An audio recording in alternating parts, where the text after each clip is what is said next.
Hey, everybody. This is Bruce Kelly, along with my good friend and co-host, SASHA. And yes, this is the return of the Bruce and SASHA show, Cut the Shit. Hey, SASHA. Hey, Bruce. We're back. How you doing? Good. It's good to be back. Yes, it is. Great to be back. You know, in case you guys don't know, I just recently returned from a trip to Butner, North Carolina to see my brother Robert, Rkelly, as you guys know him. We had a chance to sit down and have a very brotherly talk, and it was he was really surprised to see me, as he wasn't expecting anybody to come on Sunday. And so when he got to the visiting room, he had a really complex, shocked look on his face when he was looking around the visiting room to see who had come to see him. And when he turned and saw me, the look on his face was just pure happiness to see that his brother had came to see him. So that was really, really a good thing to see that he was happy to see me. He came my way. We hugged. We both kind of like shed a little tear because we hadn't seen each other in a while. Hugged each other to the point where one of the officers had to come and break us apart. But it was really cool, and it was emotional because we hadn't seen each other in a minute, and to see your brother after you haven't seen him in a while, it was really great to see and to know that he missed me and I missed him. And we sat down and had a very heart-to-heart conversation with one another. But he also told me that people had been telling him that I've been out here advocating for him, in which, like I told him, what did you think? Did you think I was just going to let you be in here and not do nothing about it? You know, you my brother, and I would come to the end of the earth to see you, and also to advocate for him until I see that he is a free man, as he is supposed to be. Because what's going on with him, I cannot explain why something like this could be happening to not just Robert, but he is a citizen of the United States, and they're treating him like he's from some third world country and like he don't belong, or the constitutional rights that were meant for everybody does not apply to him. And this is very disturbing, very, very much disturbing to me, and I'm pretty sure it's disturbing to his fans and supporters that are looking to see that he is free as he should be. Okay. Now, SASHA, I want to, tell people what he told me. He wants me to let his fans and his supporters know that he wants them to, instead of arguing with one another about things that don't even matter, cash apps and who's this and who's that and all that stuff, he wants them to touch bases on the things that really matter, such as, the government breaking the law just to keep him incarcerated. He has the right to his attorney and client privileges. And when the government's Officer A decided to record his conversations and so forth and pass them on to the blogger Tasha K, that was really, it was against the law, and it was just really out of bounds with this trial coming up. Okay, so things like that should be addressed. He wants us to talk about that as much as possible because we want to know what can be done about this. Let's find out. Let's find out what can be done about things like that happened to him, and why would something like that happen to him? Especially the fact that nothing is being done about it. Why? Why is there nothing being done about it? In the near future, we're going to go live, and we want people to come on, and we're going to have a discussion about it. And we want people to, come in the chat, and we want to talk about it and find out what you guys think about it.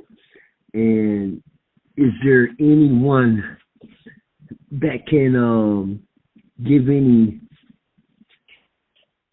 clue about what can be done about it? Let's work on that. Let's join forces to find out what can we do. What can be done about what the government has done to Robert? Because if we allow that to happen to him, then you best believe that there's more to come. There's more people that are going to be done just like that if we allow it to happen. You get my drift, Sasha? I do get your drift. I get your drift. And there's probably people that it's happening to as well. I mean, we heard about his because of the significance, the high profileness of his case.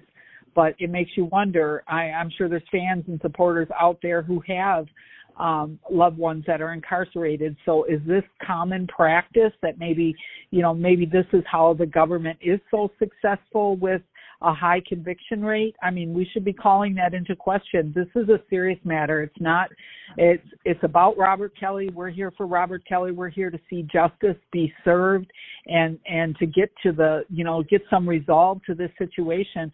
But it is about every man, woman, child. This is a serious violation to have somebody's confidential, private, privileged information, something they share with their attorney pre-trial. That could happen to anybody. He did not have a bond. His only access to his attorney was through phone calls or visits. So if that information was compromised, what was given away was some of his trial strategy, his representation was compromised before he even got to the New York trial. How is that? And how is that fair? I mean, that's not fair. Not fair at all. That, everyone has that privacy right to be able to speak to their attorney about their guilt or their innocence. And the attorney has the right to determine, from that conversation, how to best represent, how they can best represent their client. And so for every attorney out there, they should be upset knowing that there was an investigation. There is proof that happened. That happened. His attorney calls were compromised and was given to a blogger. And I know there's a lot of things out there about, Officer A and people wondering who Officer A is. And Mr. Kelly himself, when he came on, he talked on another channel, said, the law broke the law. Let's not forget that. That's really what this is about. It's really not about who Officer A is. What we do know about Officer A is Officer A was a government official. She or he worked for the federal government. They took those private calls between him and his attorneys, talking about trial strategy, talking about discovery, talking about his indictment, talking about witnesses in his case, and shared that with a blogger. And the blogger shared that with a victim, alleged victim in his case in New York, and that was shared before his trial. So that information should have never gotten out, and something needs to be done about it. If that was your loved one, you would be fighting as hard as Bruce is fighting to try to get some answers, try to get some resolve to that. We know he's in good hands with Jennifer Bonjean. She's well-versed, probably one of the best in the nation, as far as I'm concerned, to be able to fight against somebody's rights being violated. And, you know, it's in her hands. It's in God's hands. But I hear what Bruce is saying. We've had conversations about his visit with his brother. And I hear his brother crying out to say, stay focused on what's really important, what's going to matter, what's going to mean something to his appeal. Not the back and forth between people and fighting and, you know, and then trying to figure out who Officer A is. Keep in mind that the law broke the law. Officer A was a law official, and they took that from him. They took his right away. Being locked up is not easy, and he was pre-trial, first time ever incarcerated when his rights were being violated. So what is he supposed to do? What was he supposed to do not knowing that? And when his current attorneys at that time were made aware of it, a big issue should have been made out of it, that their information, their representation of him was compromised, and something should be done about that. And it's not too late to do something about that, because what was done to him was done before he went to trial in New York, and so there's no way his New York trial was fair and just. Absolutely. I have more to say, but I'll let you speak, Bruce. Yeah. Well, the fact of the matter is that they know that Officer A broke the law, and they are keeping it hush-hush. They don't want the public to know what happened with him. I guess that's why the trial was so hush-hush, and they had, they did not allow the reporters and journalists to sit in the courtroom. They did not want them to see the reactions to the jurors. And this has never been done in the history of the judicial system, to where they kept the reporters at bay as they did in his trial. They did not want anyone to see that he was being done wrong,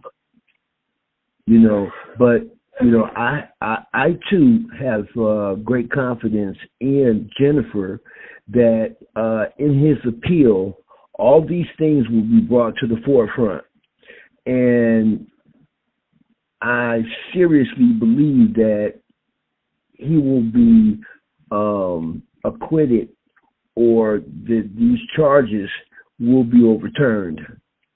I truly believe that, and I'm praying to God that he will not allow them to do what they've done and let them get away with it, because he does not deserve this. Especially things like the RICO Act and him being found guilty of something like that, and he's the only one. No one has ever been found guilty of a RICO charge alone, just one person. It's unheard of. That's why I believe that Jennifer is going to do her best, and she is the best at what she does. So I do believe that she will prevail at this. But as for his fans and supporters, he still wants you guys to continue to push that out there and get it out to as many people as possible. And me, myself, I'm trying to find people who are versed in the law that can possibly explain something like this happening and can explain what can be done about it. You know, because if we don't take it into our hands to find out, then we're going to let them get away with it. And I can't sit back and just allow that and just let the government do with him as they please.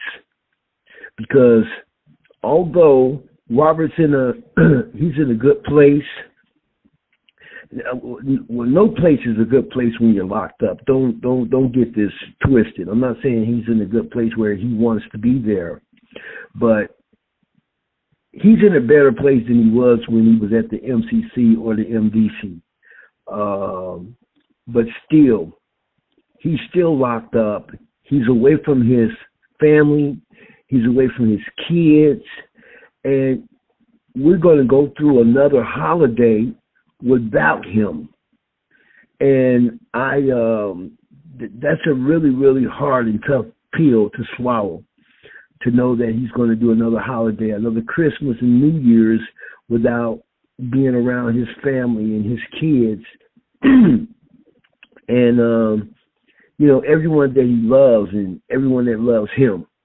So if you are truly a supporter of Roberts, and I mean a real supporter, I'm not talking about someone who's out here to make money off of him being where he's at, but someone who really cares about him and really wants to see justice done for him, then I'm asking to push the issue, keep pushing the issue at what's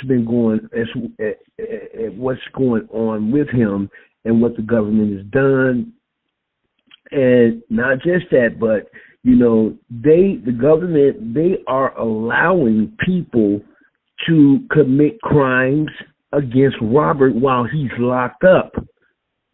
And I don't understand that. How could they allow a government official to break the law, then use what they got to supply a blogger with that information, then the blogger gives that information to one of the government witnesses who takes that information, finds out what he's talking about as far as what he has in his home, as far as his money is concerned, and then they take off and go get his money. That is a crime. That is a crime that was committed, and the people that are involved in that, they should be arrested and charged with grand larceny. Right, they've admitted it online. We have, you know, that has been out there since it happened, about, you know, taking the money from him, about taking his personal items, driving them around to pawn shops and selling them. There's admissions online, and that is something that I know you as his brother, Bruce, is looking into what absolutely can be done with those admissions, that they stole his personal property and were driving it around to pawn shops to sell it, and it was being sold online on eBay and you know, other places, pawn shops, whatever. Something that's probably secondary material stuff to the situation with your brother, but I know that you know, looking at the whole picture, looking at what actually was being done against him and what's not being done for him, he still has a right to hold on to his property and not have someone go in and scavenge through it to find what's valuable and turn around and sell it like as if he had passed away. He was still fighting his case. At the time, it was recent. He had not even been convicted, hadn't even been to trial, and his stuff was scavenged through and stolen from him and sold. And there's admissions online regarding that. So those people need to be held accountable for that. I'm with you on that. You know, and another thing I just wanted to say about this, that, you know, there was there was, I think it was BNC or something that had Mike Leonard on when this first came about the possibility that his attorney-client privilege was compromised. It came out as a rumor there was an interview that Mike Leonard did. It was short. It probably wasn't longer than 10 minutes or so, but there was rumors that his conversations were being recorded in the MCC building between him and his attorneys, or his emails were stolen or compromised, or possibly his attorney-client calls. And I remember that Mike Leonard at the time said, that he was asked about it, and he said that they had heard those rumors too, and he spoke on it. And I remember how it struck me at the time, hearing that he said that, if that were the case, every attorney would be in an uproar if their client privilege had been compromised in their representation. And if that was the case, it would be immediate grounds for dismissal. Now, I don't know how much weight that carries, but I know how it struck me at the time. And in looking and researching myself, looking up, I do know that there was a Bill of Rights that was added to our Constitution in December of 1791. That's how old this is. And those amendments were written to protect the people, we the people, from powers of corruptions and scandals just like this.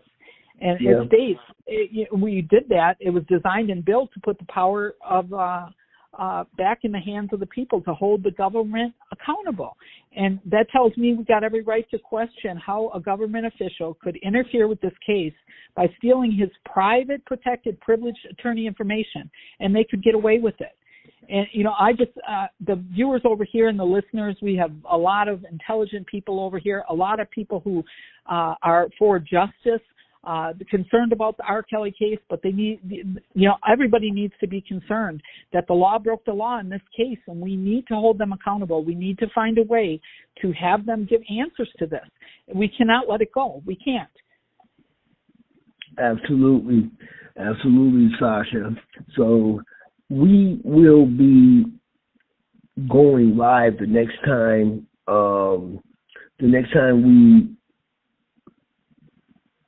We go live, we want everyone to join us. And if you have questions, if you have answers, if you want to join in with us, we would welcome you guys to come and voice your opinions so that we can come up with some answers. The next time I go see Robert, I want to be able to tell him that we are still doing what we need to do, and we're voicing our voices to let everyone know that we're not going to take this just sitting down. We're making moves and doing what we need to do to find out what can be done so that he will once again be able to see his kids again. He'll be able to go in the studio and write great music like he's been doing for 30 years. This is not by far the end of Robert Kelly. I will continue to keep fighting until I see him walk out the doors of Butner Federal Penitentiary. I will be there to see him walk out of there. And I hope you guys feel the same way, because what's been done to him, there are people who have admitted that they have committed crimes against him. They need to be locked up. They need to be charged with the crimes that they have committed against him. And they need to be in jail. Simple and plain. And I'm going to continue to find out what I need to know to find out what can be done. If I have to, as a brother, to have those people charged with the crimes that they committed against him because he can't do it. He's locked up. But I'm going to find out if I, as his brother, can have those people charged with the crimes that they committed against him, then that's what I'm going to do. I'm not going to just sit back and let that happen. And while they reap the benefits of his labor and his hard work of 30 years to let someone come in and just take it and sell his stuff off at some pawn shop like he's dead and buried. I'm not going to sit back and just let that happen. So, people out there who are listening to me, if you feel what I'm saying, join us the next time so you can voice your opinion and let us know what you feel. Let us know what you think can be done or what you think should be done in the matter at hand. So that's something really that really bothers me, that these people have done what they've done and they're free and they're out there just doing what they want to do while my brother sits in jail and nothing is being done with them as they committed the crimes that they did and nothing is being done about it. I don't get it. I don't get that.